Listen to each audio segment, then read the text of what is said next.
They arrived and blocked access to the Feodoshka naval base in eastern Crimea. Inside, the Ukrainian servicemen have so far refused to surrender. Residents of the village have turned up to lend their support to the Russians who are surrounding the base.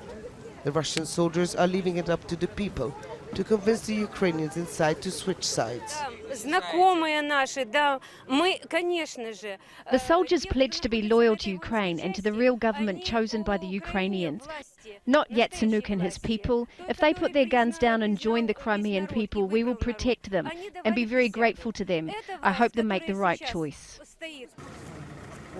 People are angry, suspicious and feel betrayed by the new pro-Western government in Kiev. America, we will not let you through, they shout. While Kiev accuses the Russians of invading Crimea, for many among the ethnic Russian majority who live here, they are saviors. Over the past few days, they have been taking over key installations in the semi-autonomous region. Further north, and we found the Jankoy airfield, now under Russian control. The soldiers don't talk much, but one tells me he was deployed from Russia 2 days ago and doesn't know how long he'll be here. There may be an answer to that at the border that separates the Crimean Peninsula and Ukraine's mainland, where the soldiers are building an encampment. We were prevented from filming, but a commander agreed to talk to us. He won't give his name, but identified himself as a Cossack from southern Russia. Russians didn't come to invade. We came here and then we will go back home after the referendum. After that, the Crimean people will make their decision and determine their status that will be legitimate in front of all the countries in the world. The referendum is now set for March 30th. Crimea's ethnic Russians see the vote as a chance of distancing themselves from a country they felt they never truly belonged to. We will never become one nation with the western part of Ukraine because we have different mentalities. Their heroes are our enemies. Our heroes are the Soviet soldiers who saved us from the Nazis. While the international community fears a further escalation, many here feel the Russian soldiers' presence is necessary while they continue their quest for greater autonomy from Ukraine. Hoda Abdelhamid reporting to us there from Crimea. We're not discussing military options at the moment. As I've indicated in my earlier answer, pressure has been diplomatic. Other pressure could take an economic form. The UK is not discussing military options. Threatening the lives and the legitimate interests of Russians and the entire Russian-speaking population have created. For this reason, self-defense units have been created to prevent the seizure of administrative buildings in Crimea and the introduction of troops and weapons. And new provocations are being prepared, including against the Black Sea Fleet of the Russian Federation on the territory of Ukraine. Under such conditions, the legitimate authorities of the Crimea have asked the President of Russia to provide assistance to re-establishing peace in that autonomous republic. The appeal is consistent with Russian legislation and has been sent to the Council of the Federation. And the President of Russia has stressed that in connection with the extraordinary situation in Ukraine, the threat to the lives of Russian citizens, our compatriots, and the personnel of the Black Sea Fleet of the Russian Federation, the President of Russia appeals to the Council of the Federation to use armed forces of Russia in Ukraine until the normalization of the social political situation in that country. The Council of the Federation supported that appeal, which we hope will chasten the radicals. This is a question of defending our citizens and compatriots and ensuring human rights, especially the right to life. Those who are trying to interpret the situation as a sort of aggression and threatening sanctions and boycotts, these are the same partners of ours who consistently have encouraged their political forces in the ultimatum to refuse dialogue and ultimately have polarized Ukrainian society. Let's get more on Ukraine now. And Andrew Wilson is a Senior Policy Fellow at the European Council on Foreign Relations, joins us live from London. Andrew, we're seeing an awful lot of posturing here, especially in the Crimea, a huge show of force from the Russians. But just how far do you think they're going to go? Well, they've already gone a lot farther than people expected. Initially, well, at least until a week ago, they seemed to be playing a longer game, probably confident that the new government in Kiev wouldn't last very long. But they have control of Crimea. The question now is whether they'll try and extend their influence, probably in different ways, through the rest of Russian-speaking southern and eastern Ukraine. There were a lot of rallies at the weekend which seemed to be orchestrated by the Russians in support of the Russians. But the Ukraine is a very different story to Georgia, for example, isn't it? Which is the last time we saw such incursion of troops. And Crimea has significant support for Kiev as well. Well, completely different in two ways. In 2008, when Russia went to war with Georgia, the Georgians were provoked, but they were provoked to firing first by most credible accounts. So Russia had something of a casus belli.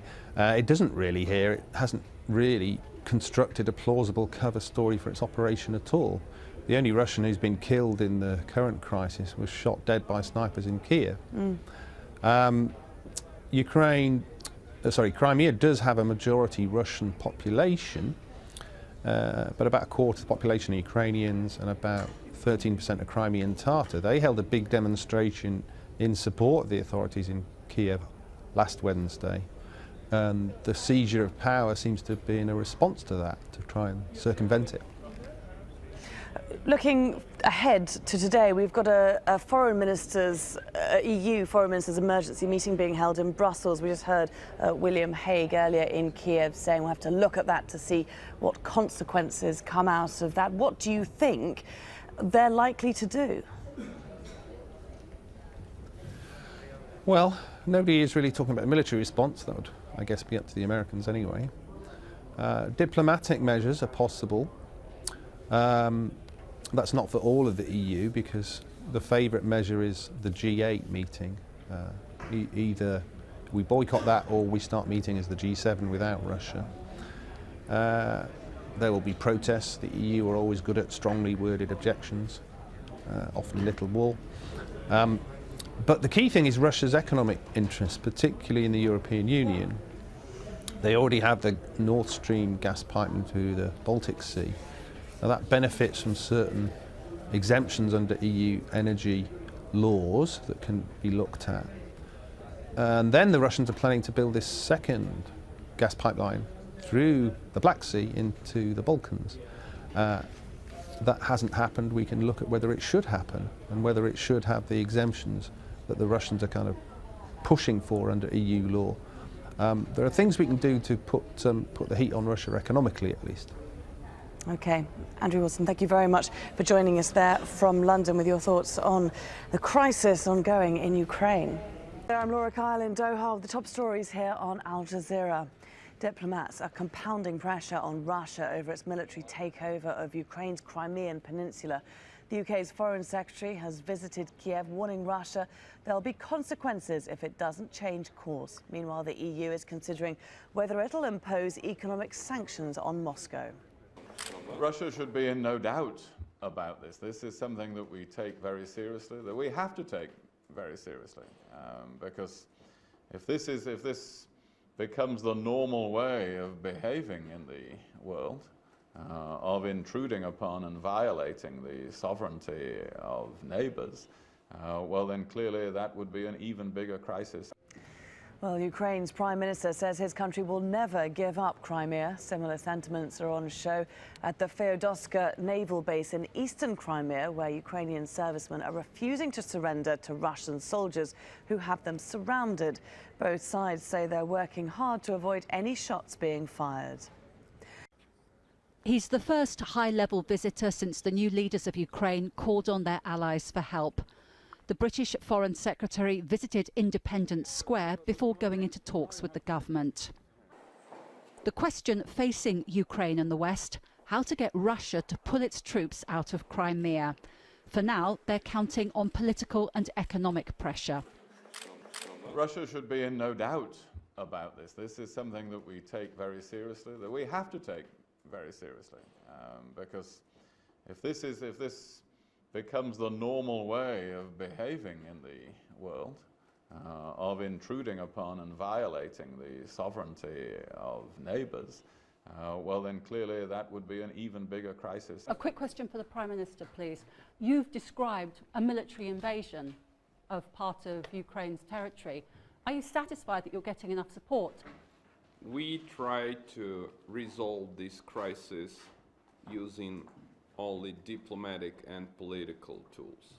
Have you given up on Crimea, sir? Crimea is the territory of Ukraine, and despite the presence of Russian military, despite the fact that Russian military supports an illegal government, we will tackle this problem. The Russian foreign minister has reportedly not been taking calls from Ukrainian ministers, but he was talking to journalists on Monday. This is a question of defending our citizens and compatriots and ensuring human rights and the right to life. Those who are trying to interpret the situation as a type of aggression and threaten sanctions and boycotts, these are the same partners of ours who constantly have encouraged their political forces to refuse dialogue and have ultimately polarised Ukrainian society. The next important visitor expected in Kiev is the US Secretary of State. He too will be looking for a way out of the most serious confrontation between Russia and the West since the end of the Cold War. Jackie Rowland, Al Jazeera, Kiev. We've seen Russia take a financial hit over the crisis. In Moscow, stocks sank by around 9% in morning trade, with investors worried about a potential conflict. Russia's central bank also swiftly increased its key interest rate by 1.5% to support its currency, after the ruble fell to its lowest point ever against the dollar and the euro. Well, Russia is part of the group of 8 leading economies, which is supposed to meet in Russia later this year. But the other member countries have suspended their involvement in planning for the summit, just one of the diplomatic attempts to apply pressure on Russia. But so far, Moscow is sticking to its guns. Sergei Markov is a former spokesman for President Putin. He joins us now live via Skype from Crimea. Great to have you with us. First of all, let's get a look at the situation in Crimea. We're hearing these reports of Russia still sending more troops into the region. If so, where are they going? Situation in Crimea very quiet. Even Crimean Tatars, who was against Crimean autonomy from the Kiev, now supporting this, and Crimean Tatars, which is represent 15% of population, they have been suggested to have 3 positions, the government, including 1 position of vice prime minister. They accepted this suggestion, and also they will join this coalition.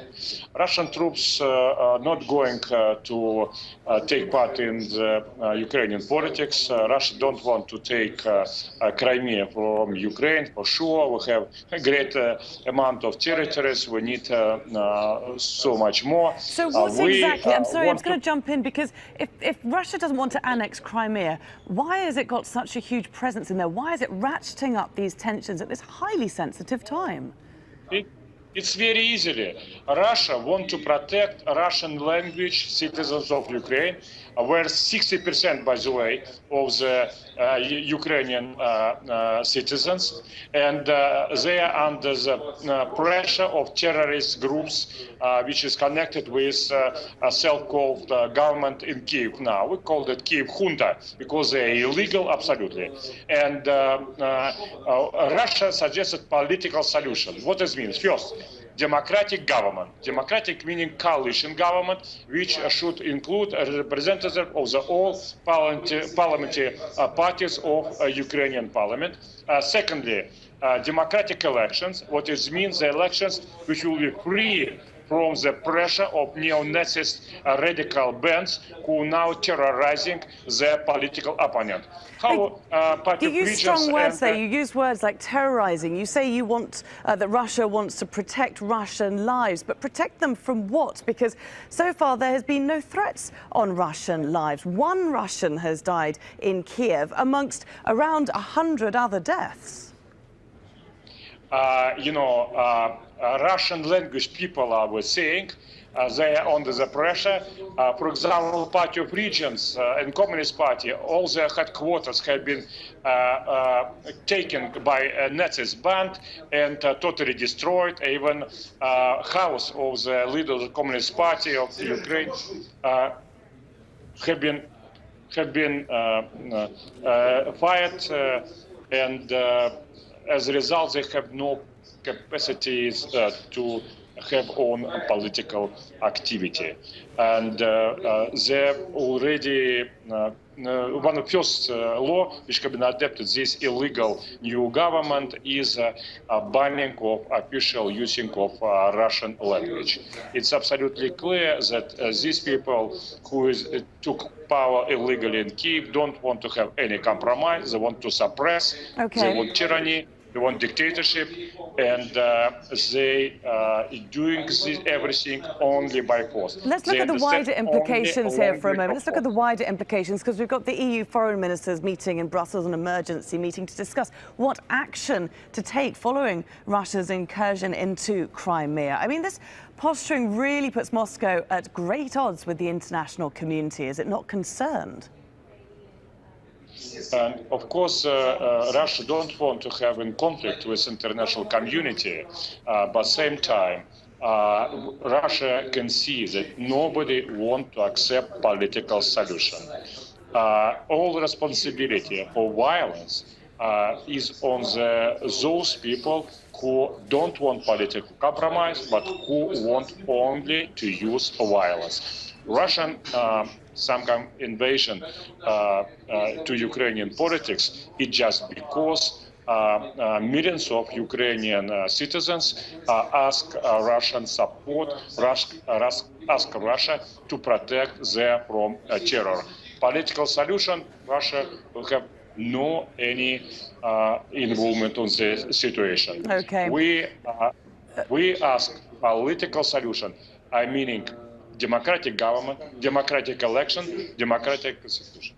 So, Sergei Mavrov, we're going to leave it there. It seems that you are in a very busy room, but thank you very much for joining us there from Crimea.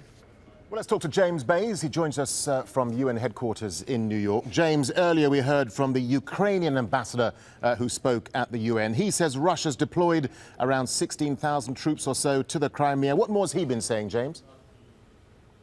Well, you heard that phrase, chaos and anarchy, in that Yanukovych letter. Well, I think that's about the only thing that the Ukrainian ambassador agrees with the Russian ambassador on, but he says it's because of the presence of Russian troops. The Ukrainian ambassador speaking in French, in English, and I think most importantly in Russian, to make sure his message is heard all around the world, but also heard by the Russian-speaking population in eastern Ukraine and the Crimea, and people who are watching his comments in Moscow and elsewhere in the Russian Federation. Let's listen to what he had to say.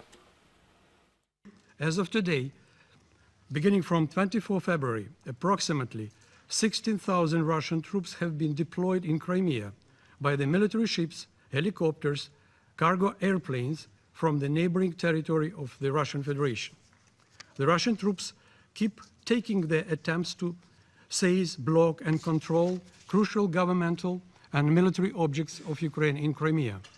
The Parliament of Crimea, all civil and military airports, means of communications, radio stations, customs service, military and Coast Guard bases, headquarters of Ukraine's Navy in Crimea. And James, the Americans led widespread condemnation at the Security Council of Russian action in Crimea. It was pretty damning, wasn't it? Yes, I mean, the US, France and the UK really leading the charge, but it's pretty clear around the Security Council chamber, Russia does not have any friends. China made a speech. It was a very short speech, and it was sitting on the fence. It didn't really say one way or other what China thought about the situation, a sort of verbal version of an abstention in a vote. But the Western nations, very strong indeed. This was the US ambassador. Russian military action is not a human rights protection mission. It is a violation of international law and a violation of the sovereignty and territorial integrity of the independent nation of Ukraine, and a breach of Russia's Helsinki commitments and its UN obligations. The central issue is whether the recent change of government in Ukraine constitutes a danger to Russia's legitimate interests of such a nature and extent that Russia is justified in intervening militarily in Ukraine, seizing control of public facilities, and issuing military ultimatums to elements of the Ukrainian military. And James, I understand that you spoke to the Russian ambassador about that letter that allegedly came from former President Viktor Yanukovych asking for Russian intervention. What more did the Russian ambassador tell you?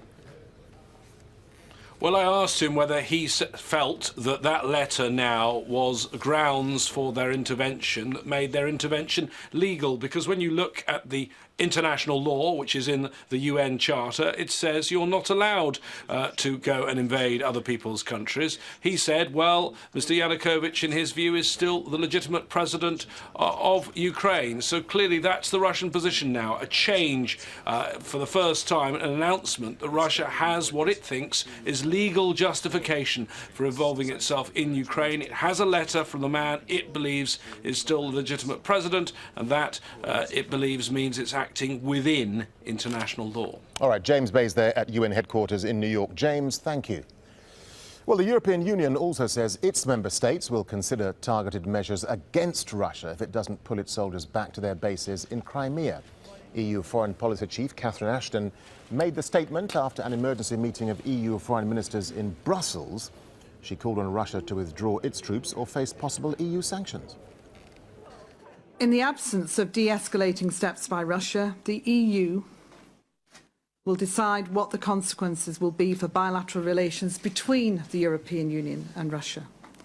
We talked about the potential of suspending bilateral talks on visa matters on the new agreement, and we will consider targeted measures.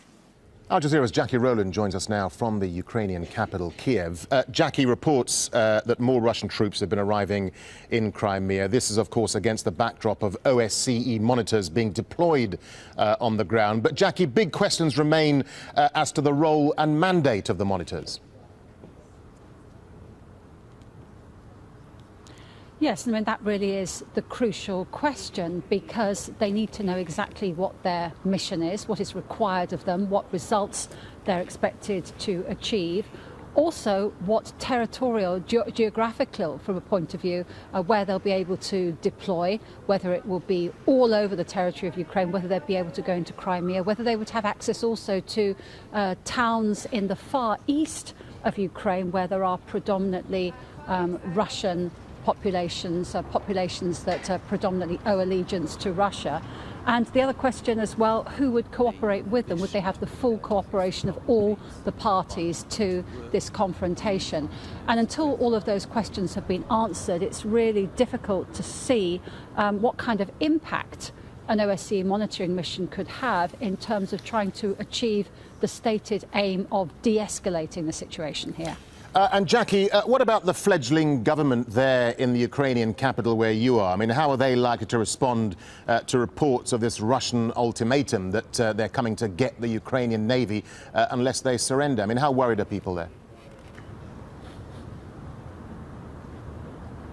Well, this whole business about the ultimatum has really become quite confused and foggy. First of all, the Ukrainian Ministry of Defense said that it had received this ultimatum that in a few hours' time, Ukrainian troops, Ukrainian naval vessels down in Crimea would have to surrender or face being stormed by the Russian military. Well, since then, the Russian side has said this is nonsense.